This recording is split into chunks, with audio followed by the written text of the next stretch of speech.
तस्मै श्रीगुरवे नमः। वन्दे विघ्नेश्वरं देवं सर्वविघ्नादिदैवतम् अन्तरायनिवृत्त्यर्थं तन्नमामि गजाननं। शिवो गुरुः शिवो बन्धुः शिवो देवः शिवेरिणः शिव आत्मा शिवो जीवः शिवाधन्यन्न किञ्चन। शिव शिवेश महेश महेश्वरेत्यमरनामरसायन पायन। अखिल रोगजरामरणाधिकं नयि भयं क्वचिदस्य शरीरिणाम्। कृतार्थोऽहं कृतार्थोऽहं कृतार्थोऽहं सदाशिव। अद्य ते पादपद्मस्य दर्शनात् भक्तवत्सल। वयं धन्या जगत्त्रये। आदिदेवो महादेवो यतस्मत्कुलदेवतम्। अद्य मे जन्म साफल्यमद्य मे तपसः फलम्। अद्य मे पितरस्तृप्ताः शम्भो त्वत्पाददर्शनात्। याचेऽहं शिव तव चरणारविन्दयोद्भक्तिम्। याचेऽहं पुनरपि शिवतामेव तामेव। शिवे भक्तिः शिवे भक्तिः शिवे भक्तिः शिवे शिवे। सदा भूयात् सदा भूयात् सदा भूयात् सदा मम। आत्मा त्वं गिरिजावतः सहचरा प्राणाः शरीरं गृहम्। पूजा ते विषयोपभोगरचना निद्रा समाधिस्थितिः। सञ्चारः प्रदयोः प्रदक्षिणविधिः स्तोत्राणि सर्वायनो। ಯದ್ಯತ್ ಕರ್ಮ ಕರೋಮಿ ತತ್ತದಖಿಲಂ ಶಂಭೂತಪಾದಾಧನಂ ಕರಚರಣಕೃತಂ ವಾ ಕಾಗಜಂ ಕರ್ಮಜಂ ವಾ ಶ್ರವಣನಗರಜಂ ವಾ ಮಾನಸಂ ವಾ ಪದಾರ್ಥಂ ವಿಹಿತಮಹಿತಂ ವಾ ಸರ್ವವೇದಕ್ಷಮಸ್ವ ಶಿವ ಶಿವ ಕರುಣಾಬ್ಧೇ ಶ್ರೀ ಮಹಾದೇವ ಶಂಭೋ ಅನಾಯಾಸೇನ ಮರಣಂ ವಿನಾ ದೈತ್ಯೇನ ದೀವನಂ ದೇಹಿ ಮೇ ಕೃಪಯಾ ಶಂಭೋ ತ್ವಯಿ ಭಕ್ತಿಮಚಂಚಲಾಂ ಶುದ್ಧಾಂ ಮೇಧಾಂ ಶುಪ್ರಜ್ಞಾಂ ವಿದ್ಯಾಂ ಬುದ್ಧಿಂ ಶ್ರಿಯಂ ಬಲಂ ಆಯುಷ್ಯಂ ತೇಜ ಆರೋಗ್ಯಂ ದೇಹಿ ಮೇ ಪರಮೇಶ್ವರ ಅನ್ಯಥಾ ಶರಣಂ ನಾಸ್ತ್ಯತ್ತಮೇವ ಶರಣಂ ಮಮ ತಸ್ಮಾತ್ ಕಾರುಣ್ಯಭಾವೇನ ರಕ್ಷ ಮಾಂ ಪರಮೇಶ್ವರ.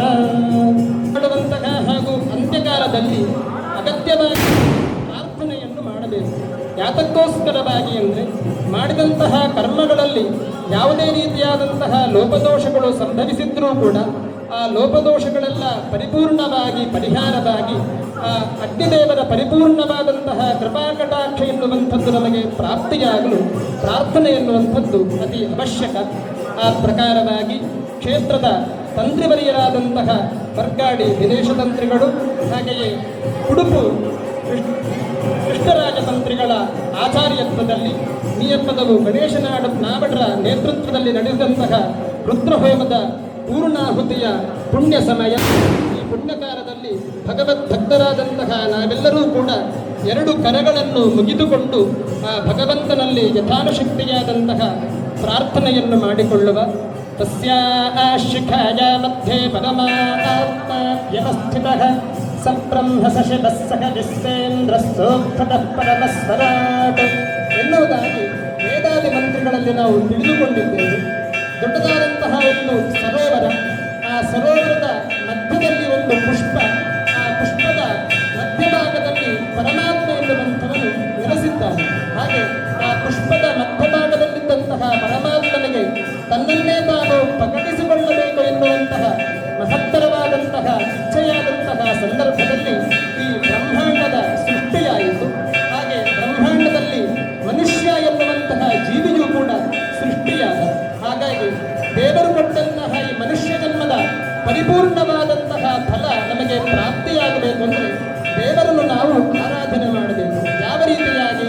ಯಜ್ಞೋ ಶ್ರೇಷ್ಠತಮಂಕನ್ನ, ದೇವರನ್ನು ಯಜ್ಞಮುಖೇನವಾಗಿ ಆರಾಧನೆ ಮಾಡಿದರೆ ನಮಗೆ ಖಂಡಿತವಾಗಿಯೂ ಕೂಡ ಎಲ್ಲ ರೀತಿಯಾದಂತಹ ಪುರುಷಾರ್ಥಗಳು ಪ್ರಾಪ್ತಿಯಾಗ್ತದೆ. ಇದನ್ನು ಕುರಿತಂತಹ ನಮ್ಮ ಹಿರಿಯರು ದೇವತಾರಾಧನೆಯನ್ನು ನಿತ್ಯವಾಗಿ ನೈಮಿತ್ತಿಕವಾಗಿ ಹಾಗೆ ಕಾಮ್ಯ ರೂಪದಲ್ಲಿ ತ್ರಿಕಾಲವೂ ಕೂಡ ಆರಾಧನೆಯನ್ನು ಮಾಡಿಕೊಂಡು ಬಂದರು. ಆ ಪ್ರಕಾರವಾಗಿ ನಮ್ಮ ಹಿರಿಯರು ಕೂಡ ದೇವತಾ ಆರಾಧನೆಯ ಉದ್ದೇಶವನ್ನಿಟ್ಟುಕೊಂಡು ಈ ಕ್ಷೇತ್ರದಲ್ಲಿ ಸುಬ್ರಹ್ಮಣ್ಯ ದೇವರನ್ನು ಪ್ರತಿಷ್ಠಾಪಿಸಿ ಅನೂಚನವಾಗಿ ಆ ಸುಬ್ರಹ್ಮಣ್ಯ ದೇವರ ಆರಾಧನೆಯನ್ನು ಮಾಡಿಕೊಂಡು ಬರ್ತಾ ಇದ್ದಾರೆ. ಹಾಗಾಗಿ ಈ ಕ್ಷೇತ್ರದಲ್ಲಿ ಆದಂತಹ ಯಾವುದೇ ವಿಧವಾದಂತಹ ಲೋಪದೋಷಗಳಿದ್ದರೂ ಕೂಡ ಆ ಲೋಪದೋಷಗಳೆಲ್ಲ ಪರಿಹಾರವಾಗಿ ಆ ದೇವರ ಸಾನ್ನಿಧ್ಯ ಅಭಿವೃದ್ಧಿಯಾಗಿ ತನ್ಮೂಲಕವಾಗಿ ಬರುವಂತಹ ಭಕ್ತಾಭಿಮಾನಿಗಳ ಸಮಸ್ತ ಅರ್ಥಗಳು ನೆರವೇರಬೇಕು ಎನ್ನುವಂತಹ ವಿಶೇಷವಾದಂತಹ ಅಪೇಕ್ಷೆಯನ್ನು ಇಟ್ಟುಕೊಂಡು ದೇವರಿಗೆ ಬ್ರಹ್ಮಕಲಶೋತ್ಸಾದಿಗಳು ನಡೀತಾ ಇದ್ದೆ. ಅದರ ಅಂಗವಾಗಿ ಇವತ್ತು ಕ್ಷೇತ್ರದಲ್ಲಿ ರುದ್ರಹವನ ಎನ್ನುವಂತಹ ವಿಶಿಷ್ಟವಾದ ಒಂದು ಯಜ್ಞಾನುಷ್ಠಾನವನ್ನು ನಾವೆಲ್ಲರೂ ಕೂಡ ಸೇರಿಕೊಂಡು ಮಾಡಿದ್ದೇವೆ. ಯಾತಕ್ಕೋಸ್ಕರವಾಗಿ ಈಶ್ವರನನ್ನು ಆರಾಧನೆ ಮಾಡಬೇಕು. ಈಶಾನ ಸರ್ವ ವಿದ್ಯಾನಾಂ ಈಶ್ವರ ಸರ್ವಭೂತಾನಾಂ ಬ್ರಹ್ಮಾಧಿಪತಿರ್ಬ್ರಹ್ಮಣೋಧಿಪತಿರ್ಬ್ರಹ್ಮ ಶಿವೋ ಮೇ ಅಸ್ತು ಸದಾ ಶಿವೋ. ಎಲ್ಲ ವಿದ್ಯೆಗಳಿಗೂ ಅಧಿಪತಿ ಈಶ್ವರ. ಈಶಾನ ಸರ್ವ ವಿದ್ಯಾನಾಂ ಈಶ್ವರ ಸರ್ವಭೂತಾನಾಂ, ಪ್ರಪಂಚದಲ್ಲಿರುವಂತಹ ಸಮಸ್ತ ಭೂತಗಳಿಗೂ ಕೂಡ ಒಡೆಯಾರು ಅಂದರೆ ಪರಮೇಶ್ವರ ಈಶ್ವರ. ಈಶಾನ ಸರ್ವ ವಿದ್ಯಾನಾಂ ಈಶ್ವರ ಸರ್ವಭೂತಾನಾಂ ಬ್ರಹ್ಮಾಧಿಪತಿರ್ಬ್ರಹ್ಮಣೋಧಿಪತಿರ್ಬ್ರಹ್ಮ ಶಿವೋ ಮೇ ಅಸ್ತು ಸದಾ ಶಿವೋ.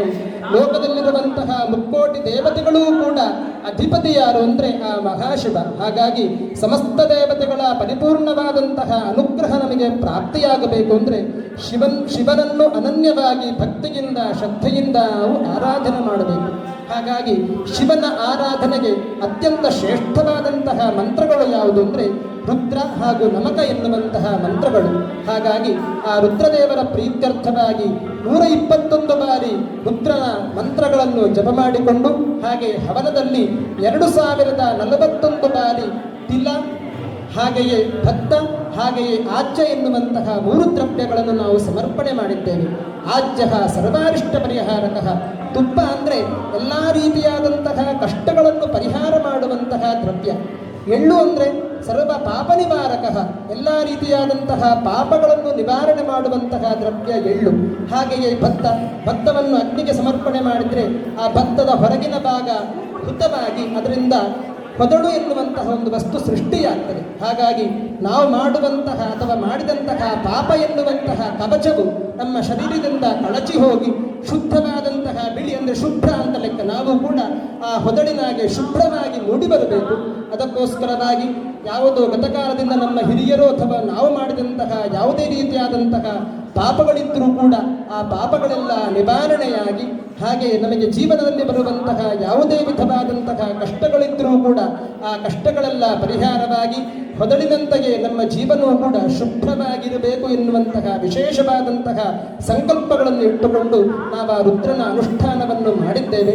ಅನನ್ಯವಾಗಿ ಭಕ್ತಿಯಿಂದ ಶ್ರದ್ಧೆಯಿಂದ ನಾವು ಮಾಡಿದಂತಹ ವಿಶೇಷವಾದಂತಹ ಅನುಷ್ಠಾನವನ್ನು ಆ ಪರಮಾತ್ಮನು ಪರಿಪೂರ್ಣವಾಗಿ ಸ್ವೀಕಾರ ಮಾಡಿ, ಯಾರೆಲ್ಲ ಈ ಕಾರ್ಯಕ್ರಮಕ್ಕೆ ಕಾರಣೀಭೂತರಾಗಿದ್ದಾರೋ, ಯಾರೆಲ್ಲರೂ ತನ್ನ ಮನಧನಗಳಿಂದ ಈ ಕಾರ್ಯಕ್ರಮಕ್ಕೆ ಸಹಾಯವನ್ನು ಮಾಡಿದ್ದಾರೋ ಅವರಿಗೆ ಕ್ಷೇಮ, ಸ್ಥೈರ್ಯ, ವೀರ್ಯ, ವಿಜಯ ಎನ್ನುವಂತಹ ವಿಶೇಷವಾದಂತಹ ಪುರುಷಾರ್ಥಗಳು ಪ್ರಾಪ್ತಿಯಾಗಲಿ. ಧರ್ಮ, ಅರ್ಥ, ಕಾಮ, ಮೋಕ್ಷ ಎನ್ನುವಂತಹ ಚತುರ್ವಿಧವಾದಂತಹ ಪುರುಷಾರ್ಥಗಳು ಪ್ರಾಪ್ತಿಯಾಗಲಿ. ಈ ಜನ್ಮದಲ್ಲಿ, ಅನ್ಯ ಜನ್ಮದಲ್ಲಿ, ಜನ್ಮಾಂತರಲ್ಲಿ ಮಾಡಿದಂತಹ ಯಾವುದೇ ರೀತಿಯಾದಂತಹ ಪಾಪಗಳಿದ್ದರೂ ಕೂಡ ಆ ಪಾಪಗಳೆಲ್ಲ ಕ್ಷಯವಾಗಲಿ. ಕೃಷಿ ಕ್ಷೇತ್ರ, ಉದ್ಯೋಗ ಕ್ಷೇತ್ರ, ವ್ಯವಹಾರ ಕ್ಷೇತ್ರಗಳಲ್ಲಿ ಅಭಿವೃದ್ಧಿಯಾಗಿ ಎಲ್ಲ ಮಕ್ಕಳಿಗೂ ಕೂಡ ಸದ್ವಿದ್ಯಾ, ಸದ್ಬುದ್ಧಿ, ಸದಾಚಾರ, ಸಚ್ಚಿಂತನೆಗಳು ಪ್ರಾಪ್ತಿಯಾಗಲಿ. ಪುತ್ರ ಪೌತ್ರಾದಿ ಅನವಿಚ್ಛಿನ್ನ ಪರಂಪರೆ ಪ್ರಾಪ್ತಿಯಾಗಲಿ. ದೇಹದಲ್ಲಿರುವಂತಹ ಯಾವುದೇ ವಿಧವಾದಂತಹ ರೋಗಗಳಿದ್ದರೂ ಕೂಡ ಆ ರೋಗಗಳೆಲ್ಲ ನಿವಾರಣೆಯಾಗಲಿ. ಹಾಗೆಯೇ ವಿಶೇಷವಾಗಿ ಕ್ಷೇತ್ರದಲ್ಲಿರುವಂತಹ ಸುಬ್ರಹ್ಮಣ್ಯ ಸ್ವಾಮಿಯ ಸಾನ್ನಿಧ್ಯ ಎನ್ನುವಂಥದ್ದು ಪರಿಪೂರ್ಣವಾಗಿ ಅಭಿವೃದ್ಧಿಯಾಗಿ ತನ್ಮೂಲಕವಾಗಿ ಕ್ಷೇತ್ರಕ್ಕೆ ಬರುವಂತಹ ಸಮಸ್ತ ಭಕ್ತಾಭಿಮಾನಿಗಳ ಜೀವನದಲ್ಲಿ ಬರುವಂತಹ ಆಧ್ಯಾತ್ಮಿಕ, ಆಧಿದೈವಿಕ, ಆದಿಭೌತಿಕ ಎನ್ನುವಂತಹ ತಾಪತ್ರಯಗಳೆಲ್ಲ ಪರಿಹಾರವಾಗಿ ಇನ್ನು ಮುಂದೆಯೂ ಕೂಡ ಆ ಪರಮೇಶ್ವರನ ಅಥವಾ ಸುಬ್ರಹ್ಮಣ್ಯ ದೇವರ ಸೇವೆಯನ್ನು ಮಾಡುವಂತಹ ಇಚ್ಛೆ, ಮನಸ್ಸು, ಹಾಗೆ ಶಕ್ತಿ ನಮಗೆ ಪ್ರಾಪ್ತಿಯಾಗಿ ತನ್ಮೂಲಕವಾಗಿ ಆ ದೇವರುಗಳ ಪರಿಪೂರ್ಣವಾದಂತಹ ಕೃಪಾ ಕಟಾಕ್ಷದಿಂದ ನಮ್ಮ ಜೀವನ ಪಾವನವಾಗಿ ಸುಖದಿಂದ, ಶಾಂತಿಯಿಂದ, ನೆಮ್ಮದಿಯಿಂದ ಬಾಳಿ ಬೆಳಗುವಂತಹ ಯೋಗಭಾಗ್ಯವನ್ನು ಮಹಾಗಣಪತಿ ದೇವರು, ಶ್ರೀ ರುದ್ರದೇವರು, ಹಾಗೆ ಕ್ಷೇತ್ರದಲ್ಲಿ ಆರಾಧನೆ ಮಾಡುವಂತಹ ಸಪರಿವಾರ ಶ್ರೀ ಸುಬ್ರಹ್ಮಣ್ಯ ದೇವರು ಈ ಪುಣ್ಯಕಾಲದಲ್ಲಿ ನಮಗೆಲ್ಲರಿಗೂ ಕೂಡ ಅನುಗ್ರಹ ಮಾಡಲಿ ಅಂತ ಕ್ಷೇತ್ರದ ಆಚಾರ್ಯರು ಹಾಗೂ ತಂತ್ರಿವರಿಯರ ಪರವಾಗಿ ಮಾಡಿದಂತಹ ಪ್ರಾರ್ಥನೆ. ಯಶಿವೋ ನಾಮ ರೂಪಾಭ್ಯಾಂ ಯಾ ದೇವಿ ಸರ್ವಮಂಗಲ ತಯೋ ಸಂಸ್ಮರಣಾತ್ಮಂ ಸಾಂ ಸರ್ವತೋ ಜಯಮಂಗಲಂ.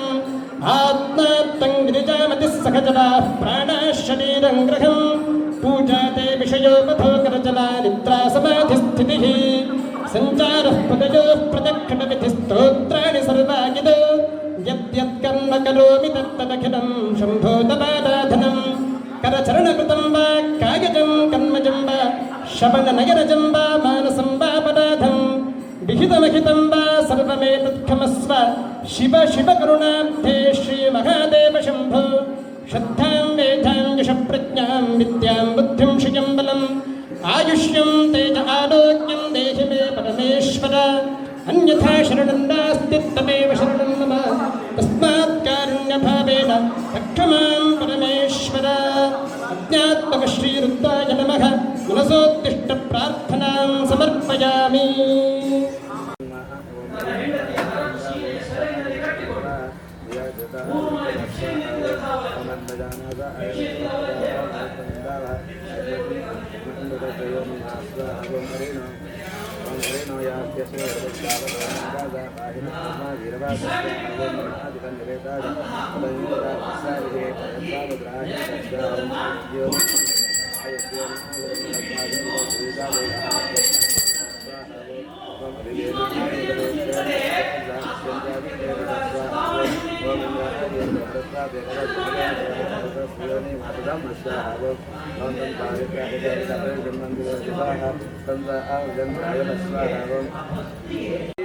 ಸ್ವಸ್ತಿರಸ್ತನಃ ಸ್ವಸ್ತಿರನಾನುಡೇಭ್ಯಃ ಊರ್ಧ್ವಂ ವಿಗಾತ್ರೇಭ್ಯಂ ತನ್ನೋ ಅಸ್ತು.